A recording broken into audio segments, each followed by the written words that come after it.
it's Chris Potter. It is April 24th, 2017.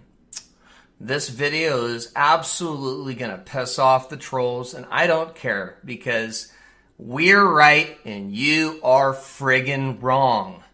Tell me when a lens flare or ghost image appears behind the friggin' trees.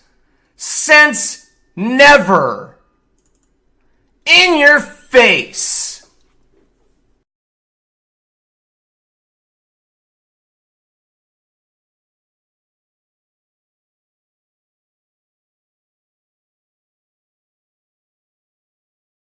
I didn't want to get involved in, getting too lost in all the research or the disinformation, if you will.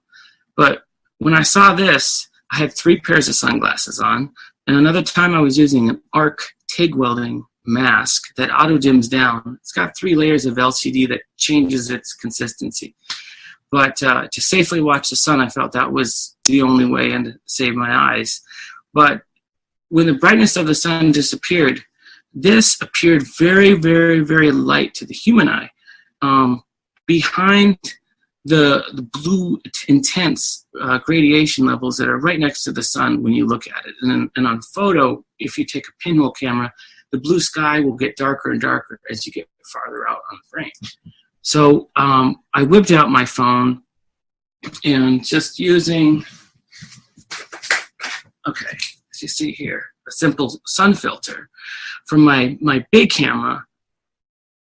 I put that over my iPhone 6 Plus, and I was able to manually expose up and down using this filter. Oh, man. Yeah, that's fine. So now this is in Louisiana, and how long ago was it? And this is on March 31st.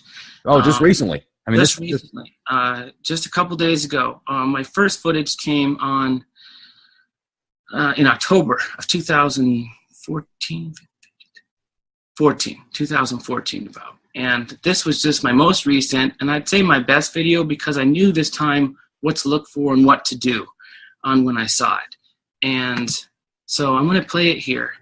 And what I'm doing this time, once I'm using a sun filter that's from my Canon lens and having it over top of my camera, I'm able to get a better view when my f-stop eye closed down to a pinhole, which is right here. When it's at its brightest, that's about what the human eye can see. So that's why we can't see it looking straight at the sun.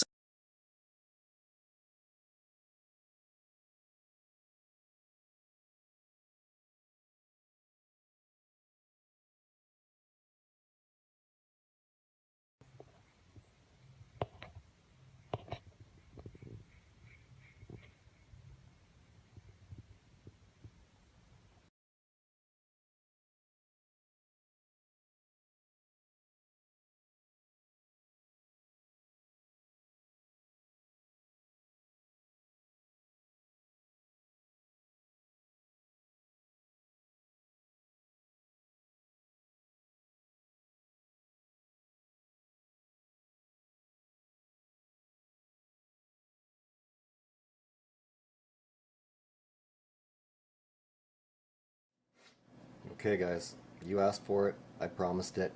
Here's the video I'm going to do that's going to basically debunk this 2 suns thing that we've been seeing videos of forever.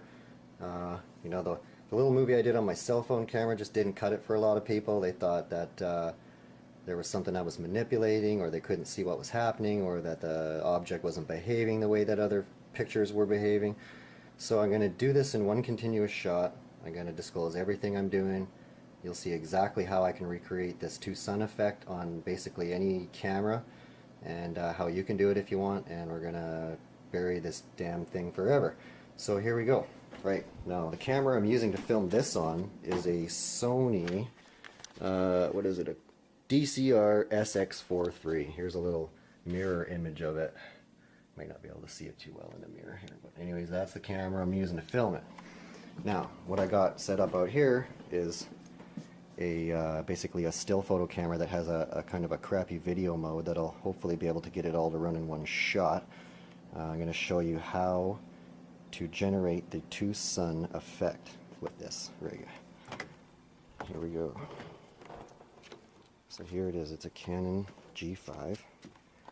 Can't see here. There we go. We're going to get that set up. It's not on yet, but here's sun up there. It's a nice clear day. No chemtrails, no clouds to block it out. Unfortunately, I'm not going to ruin this $800 camcorder by pointing it directly at the sun, so I'm going to risk killing my crappy camera if I have to point it at the sun long enough to make this work.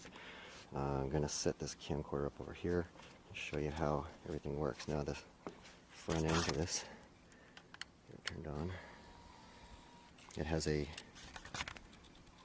a round objective lens, just like most cameras do, but what it has on it is a 58mm bayonet adapter that will allow me to put filters on it and lenses and such. So we got that mounted over there, and what I'll do is I'll get it going, and you can see, hopefully, I don't know if you can see the actual screen or not. It might be a bit of a problem, but at any rate, I'll record video on both, so they'll play hopefully together when I get them edited. You can see there's all kinds of lens flares and stuff happening there. There we go. I zoomed it in. It only has a 4x zoom. And unfortunately, without a filter on it, the sun is just too bright and you can't get anything out of it. So what I've got to do is I got to put a filter in front of it just to block some sunlight out. And I'll show you that in a second here. A stack of filters here. What I'll use for my crappy camera is a 58mm circular polarizer. It's nothing special about it. It's just a polarizing filter. It helps block out some of the sun anyways, and it keeps it from flaring up really bad. And when I filter that in there, it'll go in perfectly straight. There. And that's just going to block out a little bit of sunlight. That'll help the camera not go completely swamped by the light. Now what I'm going to do is this here is just a cheapy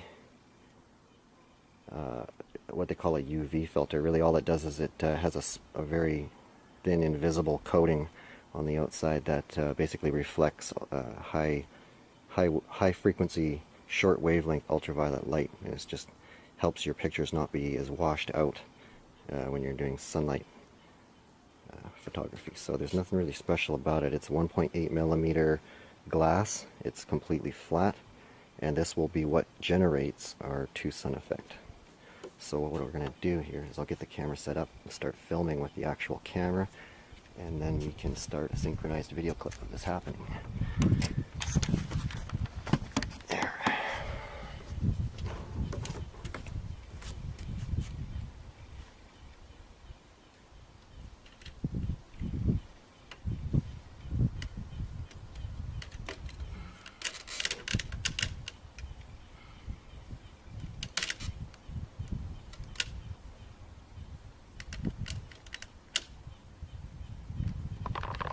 Okay, I'm now recording with the small camera. You can see my lens flares here. I'm going to try to rotate it. Those are the lens flares that follow the motion of the camera. Those are normal. Every camera gets those. The big lines in the middle are the sensor's getting swamped by sunlight, which is overexposing the sensor and causing it to streak. Kind of a bad thing. Nothing we can do about it now. And the sun itself is looking really bright and washed out. Move my tripod. Okay. Now we're zoomed in 4 times here. Now I'm just going to cycle through the lens flares so you can see what lens flares do. Okay, now I'm going to go back to my camcorder and grab that. You can see it's just got the polarizer filter, and the filter is threaded correctly. It's perfectly in line with the optical path, meaning that the filter element is perpendicular to the light path, and that will be a properly exposed picture. And I don't know if this camera picks up the screen on my other little camera or not, but it won't matter because both of them will be filming at the same time. And you can see the lens flares going back and forth. Okay, now what I'm going to do is grab this and cross thread it so that it in fact is not in line with the optical path. I gotta put this down for a second while I do it.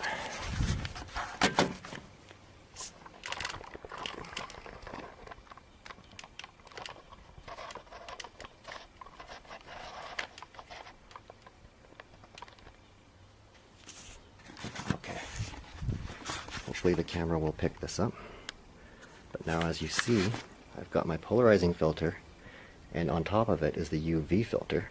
And as I rotate this filter around the polarizer, you can see that the filter on the front of it is now offset. It's a little skewed. It's not perfectly perpendicular, which means it's going to generate an offset internal reflection, and that's going to cause our two-sun effect. And we're going to see that happening on our camera as we get back to the sun.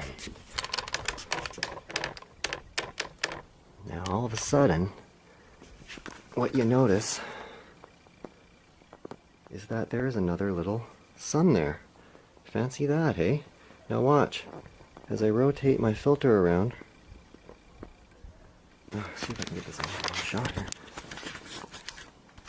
Okay. I'll rotate this filter around, and that will follow the rotation of the filter. It's fucking amazing, hey? Just like I said it would. It'll go wherever you want it to go. And see? There's that second sun, and it's doing whatever I want it to do. Now watch this. I can move this camera. Oh, it looks like I just ran out of recording time on that. Oh, that sucks.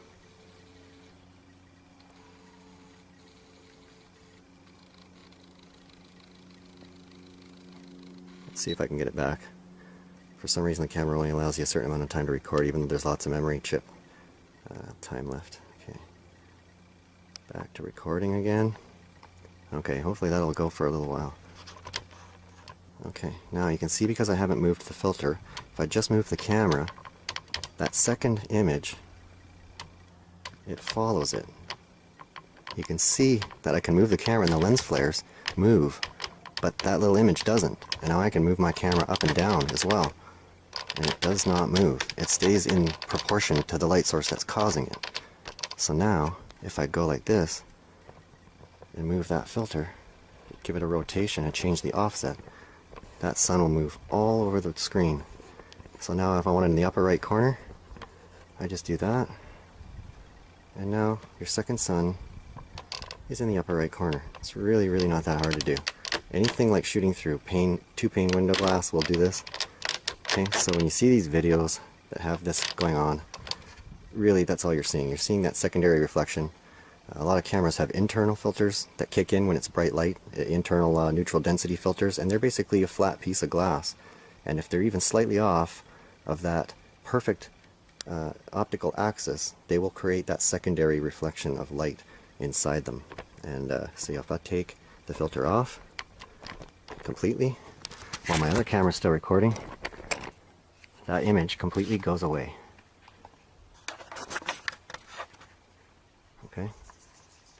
See, now I've got my polarizer. I can turn it any way I want. Everything's fine. No more second suns. You know what I'm saying? This is basically the answer. You can still see the lens flares, but they're doing what lens flares do, right? So, and both of these cameras are recording at the same time. You've seen everything I've done from start to finish. You've seen me take the filters off, put the filters on, turn the filters around, move the camera around. And I'm going to put both of these videos together, hopefully synchronize them, and you're going to see exactly that this is basically optical artifacts. And any videos you see online that show the two suns that do that, you'll know exactly what they are. So hopefully that clears it up for everybody.